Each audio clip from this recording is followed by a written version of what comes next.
आउज़ुबिल्लाहि मिनश्शैतानिर्रजीम बिस्मिल्लाहिर्रहमानिर्रहीम। स्टूडेंट्स, मेरा नाम अम्मादुद्दीन है और मैं एमएससी मैथमेटिक्स में कराची यूनिवर्सिटी से, और इस कॉलेज के साथ मुंसलिक हुए मुझे 4 साल हो चुके हैं।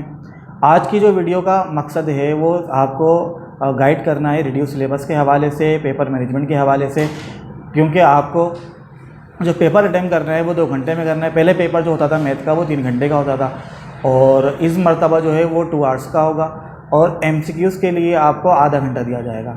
अब वो जो एमसीक्यूज़ का टाइम पीरियड होगा उसमें आपको 25 एमसीक्यूज़ अटेम्प्ट करने होंगे, और एक एमसीक्यू के जो मार्क्स हैं वो 2 मार्क्स हैं। तो इसका मतलब ये हुआ कि जो 50 मार्क्स हो गए वो एमसीक्यूज़ के हो गए। तो आप खुद सोच सकते हैं कि जो एमसीक्यूज़ का जो,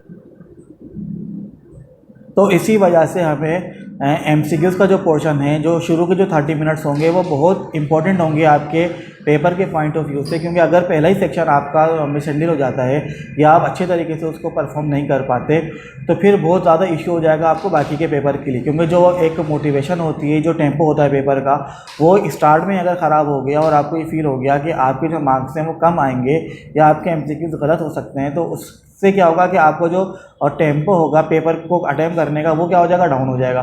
तो अगर आपको पेपर अच्छा अटेम्प्ट करना है और आपको उसके अंदर ज़्यादा मार्क्स, मैक्सिमम मार्क्स की तरफ जाना है, तो जो एमसीक्यूज़ का पोर्शन है वो आपको अच्छा अटेम्प्ट करना होगा, और कोशिश करनी होगी कि 25 के 25 एमसीक्यूज़ अटेम्प्ट हो जाएं और वो सही हो जाएं। उससे क्या होगा कि 50 मार्क्स आपको जो है वो मिल जाएंगे, क्योंकि एमसीक्यूज़ के अंदर या तो मार्क्स मिल जाएंगे या फिर मार्क्स क्या हो जाएंगे, वो कट जाएंगे। तो एमसीक्यू ज़्यादा मुश्किल नहीं आएंगे इस मरतबा। जो आपको करवाया गया काम, जो गूगल क्लासरूम पे हमने आपको असाइनमेंट्स अपलोड किए, इंशाल्लाह उसी में से सारा आएगा। और वो काम जो आपको क्लास में करवाया है, जो प्रीलिम के पेपर हैं, जो असाइनमेंट्स हैं, तो उसी में से सारा क्या हो जाएगा, कवर हो जाएगा। बहुत ध्यान से आपको एमसीक्यूज़ अटेम्प्ट करने। अब सवाल ये आता है कि आप एमसीक्यूज़ अटेम्प्ट कैसे करेंगे। सबसे पहले क्या करना होगा आपको कि जब आपको एक क्वेश्चन पेपर मिलेगा एमसीक्यूज़ का, तो आपने उन एमसीक्यूज़ को देखना है, और देखने के बाद आप उसमें से देखेंगे कि आपको कौन से आते हैं। तो कुछ 3 तरह के एमसीक्यूज़ पेपर में आ सकते हैं। एक एमसीक्यूज़ ऐसे होंगे जिसके अंदर कोई फॉर्मूला दिया हुआ होगा, जिसके अंदर कोई वैल्यू पुट करनी होगी या कोई डेफिनेशन होगी। तो वो एमसीक्यूज़ में आपको बिल्कुल टाइम लगेगा, आप देखते ही समझ जाएंगे इसका आंसर क्या है। तो सबसे पहले तो आपने वो वाले एमसीक्यू सेलेक्ट करने हैं जो आपको आते हों और जिनके अंदर टाइम कम लगता हो। कुछ एमसीक्यूज़ ऐसे होते हैं जिसके अंदर कोई फॉर्मूला अप्लाई करके वैल्यू पुट करते हो, फिर उसका आंसर आता है। और बाज़ों का ऐसा होता है कि कोई फॉर्मूला दे दिया या कोई चीज़ ड्राइव करने के लिए आती है थोड़ी सी, और फिर उसके बाद उसका रिजल्ट आता है। तो 3 तरह के जो है एमसीक्यूज़ पेपर में आ सकते हैं। आपको जो डायरेक्ट करने वाले होंगे, जिनको देखते ही आपका आंसर मिल जाएगा, तो वो मेरे ख्याल से 10 to 12 एमसीक्यूज़ ऐसे होंगे जो फ़ौरन हो जाएंगे। कुछ एमसीक्यूज़ ऐसे होंगे जिसमें से आपको थोड़ा टाइम लगेगा, और कुछ ऐसे एमसीक्यूज़ भी होंगे जिसमें आपको ज़्यादा टाइम लग सकता है, हार्डली 2 to 3 मिनट्स भी लग सकते हैं। तो पहले आपने उन एमसीक्यूज़ को अटेम्प्ट करना है, या आपका फोकस उन एमसीक्यूज़ पे होना चाहिए जिनमें टाइम कम लग रहा है और आपका वो क्वेश्चन स्ट्रॉन्ग भी हो, आपको ईजिली आता हो। ऐसा ना हो कि आपको एमसीक्यूज़ तो आते हों लेकिन आप उस एमसीक्यूज़ पे ज़्यादा टाइम लगा दें जो आपको नहीं आता, और उसकी वजह से जो एमसीक्यूज़ आते हैं आपसे वो भी ना हो पाए या फिर टाइम ख़त्म हो जाए।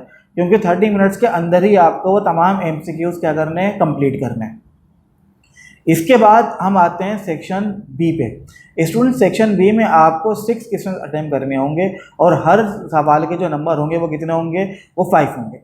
अब वो आप कैसे अटेम्प्ट करेंगे। आज सेक्शन बी के अंदर आपके पास 3 तरह के सब सेक्शन होंगे, और स्टार्ट आपने कहाँ से करना है। देखें, जो चैप्टर रिड्यूस हुए हैं हमारे पास फर्स्ट ईयर के सिलेबस में, वो कौन कौन से हुए हैं। वो चैप्टर 4 नहीं है हमारे पास, रिड्यूस हो गया, चैप्टर 5 रिड्यूस हो चुका है, और चैप्टर 11 रिड्यूस हो चुका है।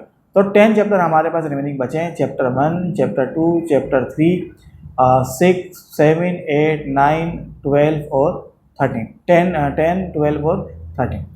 अब अगर हम शॉर्ट की बात करते हैं तो सेक्शन जो चैप्टर 1 है हमारे पास, 1 में से हार्डली एमसीक्यूज़ ही आते हैं। 2 एमसीक्यूज़ उसके अंदर से आ सकते हैं, और शॉर्ट में उसमें से बहुत ही कम, एक आध बार ही कोई सवाल आया है पेपर में 15 सालों में, 20 सालों में, तो उसके चांसेस कम होते हैं। लेकिन अगर कोई सवाल पेपर में आया भी, तो एक्सरसाइज 1.1 में जो लास्ट की क्वेश्चन है, क्वेश्चन नंबर 14 और क्वेश्चन नंबर 15, वहाँ से कोई पार्ट पेपर में आ सकता है। कार्टेशियन प्रोडक्ट का हो सकता है, डी मॉर्गन का सवाल पेपर में हो सकता है, तो ये यहाँ से बने।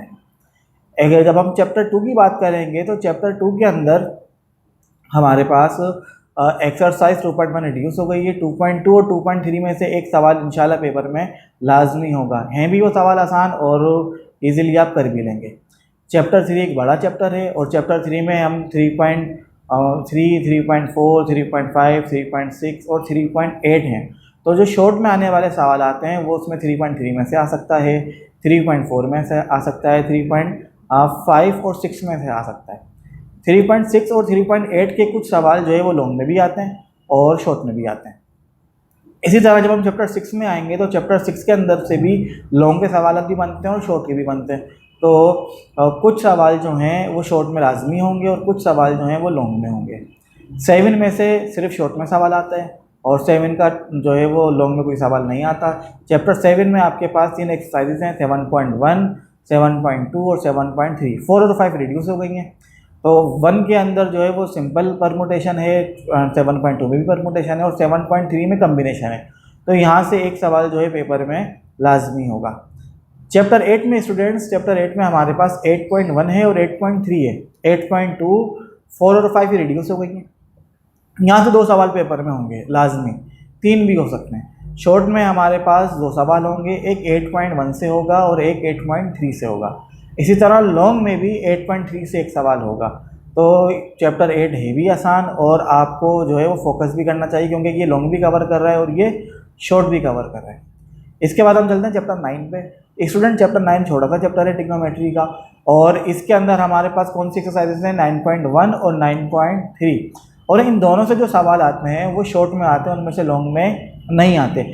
9.1 के जो स्टार्ट के सवाल जो स्टार्ट की क्वेश्चन हैं उसके अंदर कन्वर्जन दी गई है, रेडियन से डिग्री में, डिग्री से रेडियन में, या फिर एक फॉर्मूला यूज हुआ है S=R वाला। तो ये सवाल जो है MCQs में आ सकते हैं। और क्वेश्चन नंबर 8, 9, 10 और 11, ये 4 सवाल ऐसे हैं स्टूडेंट इनमें से एक सवाल पेपर में लाजमी होगा। तो आपने ज़रूर फोकस करना है इन चारों सवालों को। इनमें से एक सवाल जो शॉर्ट में होगा वो लाजमी होगा। इसके अलावा 9.3 में से सवाल पेपर में आ सकता है प्रूफ करने के लिए। अगर हम चैप्टर 10 की बात करें तो चैप्टर 10 से भी शॉर्ट में ही आएगा, लॉन्ग में नहीं आएगा। और 10 में हमारे पास जो एक्सरसाइजेज हैं वो 10.2 है और 10.3 है। इसके बाद हम आते हैं चैप्टर 12 पे। तो चैप्टर 12 में हमारे पास जो एक्सरसाइजेज हैं वो 12.2 है, 12.3 और 12.4 है। और इसी तरह चैप्टर 13 में हमारे पास है 13.2। 13.2 का सवाल स्टूडेंट शॉर्ट में भी आ चुका है और लॉन्ग में भी आ चुका है। तो ये देखना होगा कि कहाँ पे आया है सवाल। अच्छा, एक और चीज़ कि जो 13.2 के जो सवाल आते हैं उन पे सॉल्व लिखा हुआ होता है। बाज़ बच्चे समझते हैं कि इक्वेशन दी हुई है तो ये प्रूफ करनी होगी, जबकि प्रूफ नहीं करना होता। हमें क्या करना होता है, उस इक्वेशन को सॉल्व करना होता है, उसका जनरल सॉल्यूशन निकालते हैं और उसके कोऑर्डिनेट के एंगल्स निकालते हैं। तो ये काम करना होगा। जब आप पेपर अटेम्प्ट करेंगे तो फिर मैं आपको एक बार बता रहा हूँ कि आपने MCQs के पोर्शन पे बहुत फोकस करना है। उसके बाद जब आप सेक्शन बी को अटेम्प्ट करेंगे तो सेक्शन बी में जो हमें टाइम मैनेजमेंट रखनी है उसमें एक सवाल में हार्डली 6 to 7 जो मिनट्स जो हैं उसमें वो सवाल हमें कंप्लीट करना है। तो इस तरह हम 40 से 45 मिनट में सेक्शन बी को कंप्लीट कर सकेंगे। सेक्शन सी में आपको टाइम लग सकता है। सेक्शन सी में 2 सवाल आपको अटेम्प्ट करने होंगे 3 में से, तो और एक सवाल के 2 पार्ट भी होंगे, तो वहाँ पे आपको 10 मिनट से 15 मिनट एक सवाल में लग सकते हैं। और इस तरह आधा घंटा आपका या 40 मिनट भी हो सकता है, कोई सवाल बढ़ा जाए तो 40 मिनट भी आपके जो है वो चले जाएंगे किसमें, सेक्शन सी में। तो अगर हम 45 मिनट्स जो है सेक्शन बी को देते हैं और 35 to 40 मिनट सेक्शन सी को देते हैं और आधा घंटा हमारा MCQs को चला जाएगा, तो इस तरह जो टाइम ड्यूरेशन बनेगा वो 110 मिनट बनेंगे। यानी कि जो पेपर होगा आपका वो पेपर के टाइम से 10 मिनट पहले क्या हो जाएगा, कंप्लीट हो जाएगा। तो इस तरह आपके पास 10 मिनट लास्ट में बचेंगे पेपर को एक बार दोबारा गो थ्रू करने में। आप रिव्यू कर सकते हैं, अगर कोई मिस्टेक आपने की हो तो आप उसको भी सही कर सकते हैं। लेकिन अगर आप टाइम मैनेजमेंट का ख्याल नहीं रखेंगे तो आपका पेपर भी कंप्लीट नहीं होगा और इसके अलावा कि जो चीज़ आपको आती होगी आप वो भी अटेम्प्ट नहीं कर पाएंगे, और जो आप अटेम्प्ट कर रहे होंगे जल्दी के चक्कर में उसको भी गलत करने के चांसेस क्या हो जाएंगे, बढ़ जाएंगे, और मैथ में इस तरह फिर आपके नंबर जो हैं वो पूरे नहीं आ सकेंगे। तो जब आपने पेपर अटेम्प्ट करना है तो पेपर अटेम्प्ट करते हुए आपको बिल्कुल रिलैक्स रहना है, प्रेशर नहीं लेना पेपर का। जो चीज़ आपको आती हो, चाहे सेक्शन बी में चाहे सेक्शन सी में, पहले आप वही अटेम्प्ट करेंगे जो सवाल आपको अच्छे आते हैं, और एट द एंड आप उन सवालात को करेंगे जिन सवालों में आपकी प्रैक्टिस कम है या आपको सोचना पड़ जाए। तो पेपर में बिल्कुल आपने परेशान नहीं होना। पेपर आप जब जाएंगे तो बिल्कुल फ्रेश होकर जाएंगे। ऐसा ना हो कि पेपर में आपको नींद आ रही हो और पेपर आपने अटेम्प्ट करना है। सेक्शन बी और सेक्शन सी जो है वो आपने पेपर्स के टाइम से 10 मिनट पहले ख़त्म करना है, ताकि आपको एक बार गो थ्रू करने का टाइम मिल सके। स्टूडेंट्स, आज की जो वीडियो थी वो कंप्लीट हो गई है, तो बेस्ट ऑफ लक पेपर के हवाले से। अल्लाह हाफ़िज़।